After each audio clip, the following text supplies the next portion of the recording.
Mulai ya. Bismillahirrahmanirrahim. Assalamualaikum warahmatullahi wabarakatuh. Waalaikumsalam warahmatullahi wabarakatuh. Salam sejahtera bagi kita semua. Yang terhormat Bapak Rifki Ahmadrianto, MSc, selaku dosen pengampu mata kuliah biologi, dan teman-teman semua yang saya banggakan.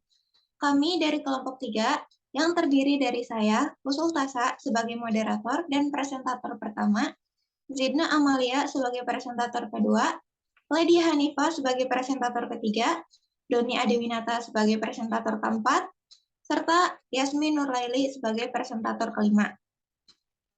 Pada hari ini, kami akan mempresentasikan hasil diskusi kami dengan judul Sistem Pencernaan.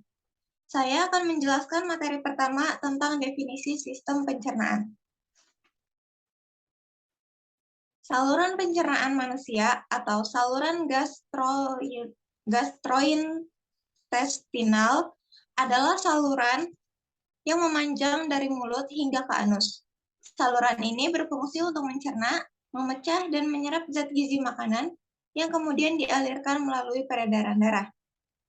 Organ-organ saluran pencernaan diantaranya ada mulut, esofagus atau kerongkongan, lambung, usus halus, usus besar, rektum, dan anus. Sementara itu, organ-organ pencernaan pelengkap adalah mulut, kantung empedu, kelenjar air liur, hati, dan pankreas. Proses pencernaan di dalam tubuh kita terdiri atas 2 jenis, yaitu proses pencernaan mekanis dan kimiawi. Proses pencernaan mekanis merupakan proses pencernaan makanan dan dilakukan dengan gerakan-gerakan seperti mengunyah, menelan, dan lain-lain. Sedangkan proses pencernaan kimiawi adalah proses pencernaan makanan yang melibatkan enzim dalam tubuh kita. Untuk penjelasan lebih lanjut, marilah kita simak dengan saksama penjelasan yang akan disampaikan oleh Zidna Amalia. Kepada Zidna, saya persilahkan. Baik, terima kasih Tasya. Saya akan memulai penjelasan materi mengenai organ sistem pencernaan. Organ sistem pencernaan yang pertama adalah mulut.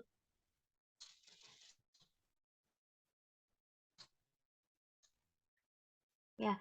Jadi makanan itu pertama kali masuk melalui mulut, di dalamnya terjadi proses pencernaan baik secara mekanik dan kimiawi. Untuk proses pencernaan mekanik dilakukan oleh gigi, sedangkan proses pencernaan kimiawi dibantu oleh beberapa enzim seperti amilase, petialin, dan juga enzim maltase. Di dalam rongga mulut itu, makanan pertama-tama dikunyah secara mekanik dengan tujuan agar makanan menjadi bagian-bagian yang lebih kecil, kemudian dibasahi oleh air liur dan didorong oleh otot lidah menuju esofagus.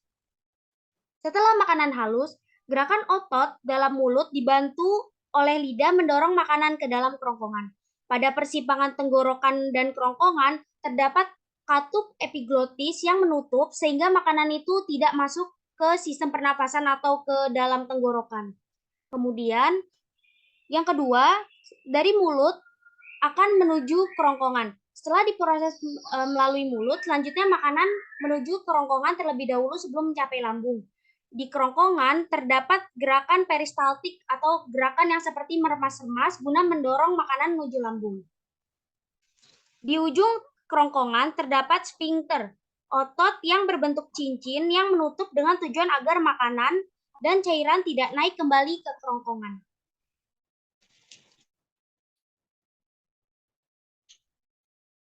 Oke, terima kasih Zidna atas penjelasannya. Untuk presentasi hari ini, penyampaian presentasi berikutnya akan disampaikan oleh Ledia Hanifah. Kepada Ledia, saya persilahkan. Baik, terima kasih sebelumnya. Di sini saya akan menjelaskan tentang organ sistem pencernaan yaitu lambung.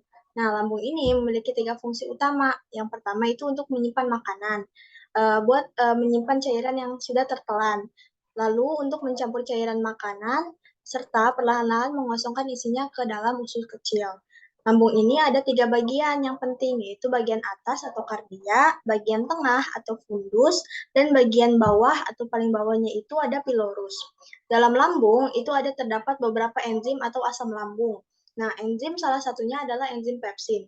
berguna untuk memecahkan protein menjadi pepton, dan terdapat asam klorida atau HCl berfungsi untuk membunuh kuman dan bakteri pada makanan yang masuk ke lambung. Nah, serta mengaktifkan pepsinogen menjadi pepsin, dan yang terakhir juga ada enzim bernama enzim lipase. Enzim lipase dalam lambung ini berfungsi untuk mengubah lemak menjadi asam lemak. Next, akan pembahasan tentang hati, yaitu setelah melalui proses sistem pencernaan tersebut, lambung perlahan-lahan meneruskan makanan atau makanan yang sudah larut menjadi kim atau bubur ke usus halus. Nah, sebelum ke usus halus, di bagian pankreas menghasilkan enzim pencernaan ke dalam usus 12 jari yang memecah protein, lemak, dan karbohidrat. Nah, pankreas juga memproduksi insulin dan meneruskannya langsung ke aliran darah. Insulin ini adalah hormon utama dalam tubuh untuk memetabolisme gula agar tidak terjadi diabetes. Selain itu, pankreas juga menghasilkan senyawa bikarbonat. Senyawa ini berfungsi untuk menetralkan makanan dari lambung yang sifatnya asam. Kan lambung itu memiliki asam lambung yang tadi seperti dijelaskan, enzim, pepsin, mengubah protein menjadi pepton, dan sejenisnya. Sehingga hal itu tuh di pankreas dinetralkan agar tidak melukai dinding pada saat makanan itu berjalan ke usus halus. Gitu. Selanjutnya ada bagian hati. Nah, hati ini adalah organ pelengkap di dalam sistem pencernaan karena akan membentuk cairan empedu yang diperlukan dalam proses pencernaan lemak. Hati ini memiliki banyak fungsi, tapi tugas utamanya adalah sistem pencernaan untuk memproses nutrisi yang diserap dari usus kecil. Empedu dari hati dikeluarkan oleh usus halus. Hal ini memainkan peran penting dalam pencernaan lemak dan beberapa vitamin. Hati juga berfungsi untuk detoksifikasi bahan kimia yang masuk ke dalam tubuh atau yang bersifat beracun, sehingga bisa dibuang itu di dalam hati. Selanjutnya, yang terakhir ada kantong empedu atau empedu. Empedu ini akan ditampung di kantung empedu sebelum digunakan di usus halus. Kantung empedu ini berfungsi untuk menyalurkan empedu ke usus halus. Nah, empedu ini berfungsi menyimpan dan melekatkan empedu dari hati, kemudian melepaskannya ke dalam usus 12 jari di usus kecil untuk membantu penyerapan dan pencernaan lemak. Terima kasih. Terima kasih Lydia atas penjelasannya.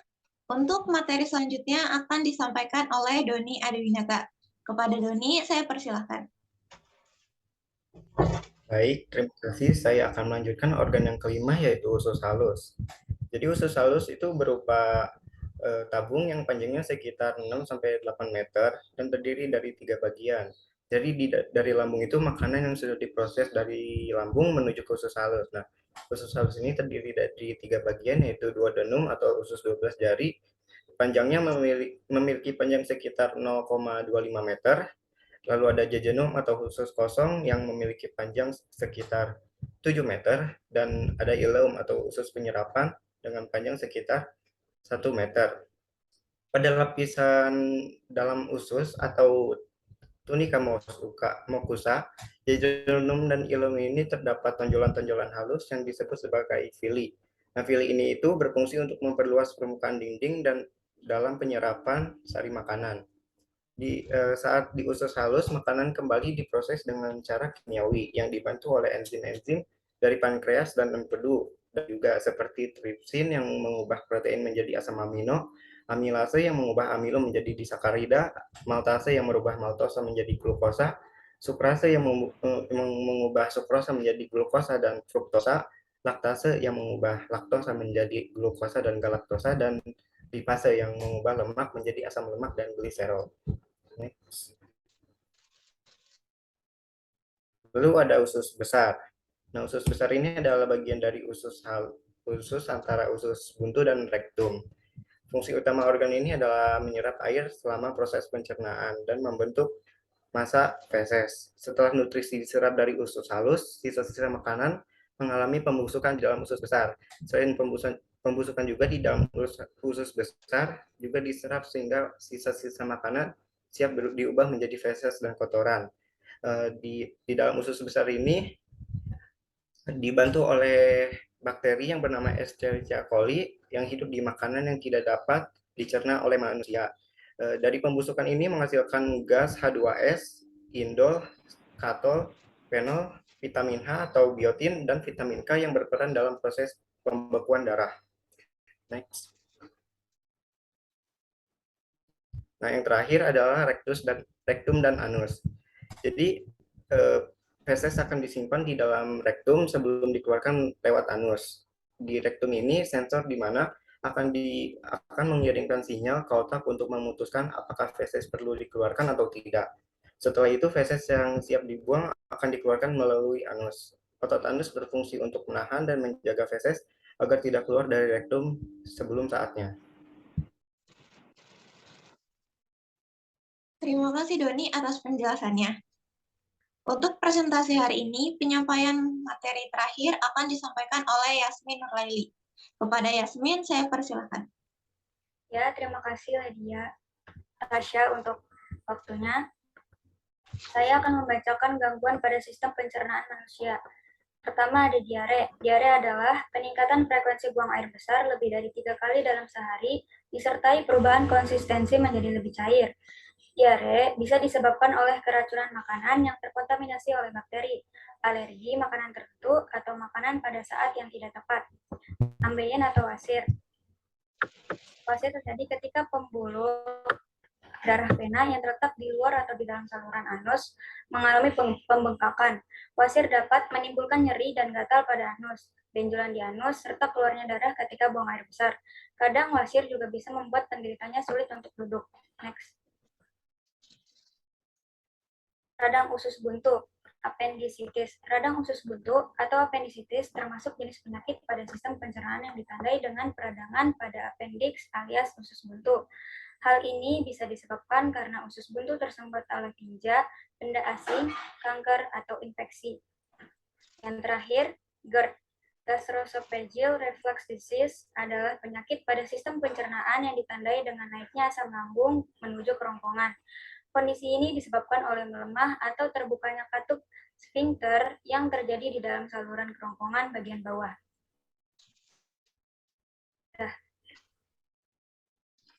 Demikianlah hasil presentasi pada hari ini terkait sistem pencernaan. Kami dari kelompok 3 pamit undur diri. Terima kasih atas perhatiannya dan mohon maaf apabila ada kesalahan serta kekurangan. Wassalamualaikum warahmatullahi wabarakatuh.